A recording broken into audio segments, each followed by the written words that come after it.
আসলে গ্রামের মানুষ যে সহজ সরল এটা না বললেই নয়, কারণ হচ্ছে গ্রামের মানুষ অনেক আন্তরিক হয়। গ্রামে বিয়ে হলে তারা নিজেরাই, তাদেরকে বলতেও হয় না, কারো বাসায় গিয়ে দাওয়াতও করতে হয় না। আশেপাশের মানুষগুলা মানে নিজে থেকে কাজ শুরু করে দেয় এবং তাদের মধ্যে একটা আমেজ কাজ করে, সেরকমই অবস্থা হয়েছে।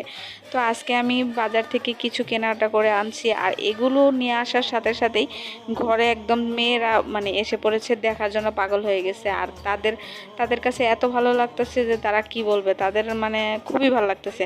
তো সবাই একদম দেখতেছে যে বিয়ের শাড়িটা কেমন হলো, হলুদ শাড়িটা কেমন হলো, কমের মধ্যে। বিয়ে ছোট হোক বড় হোক, গরিবের হোক ধনীর হোক, কিন্তু বিয়েটা কিন্তু একটা আমেজের বিষয়। গ্রামের মানুষেরা এইগুলো আমেজ আরো বেশি পালন করে। যেমন ধরেন তারা গীত গায়, সব কিছুই করে। আর শহরে তো গান বাজনা এগুলো নিয়েই সবাই ব্যস্ত, কাজ নিয়ে ব্যস্ত, আবার কাউকে দাওয়াত না দিলে মুখ ফুলাফুলিও হয়ে যায়। তো যাই হোক, এখানে সবাই বিয়ের শাড়িগুলো খুলে দেখতেছি কেমন হয়েছে। আর আমি তো পাতলা টাইপের নিয়েছি যেন সব সব জায়গায় গেলে পরে যেতে পারে, সেজন্য সবার ভালো লাগছে। So thank you.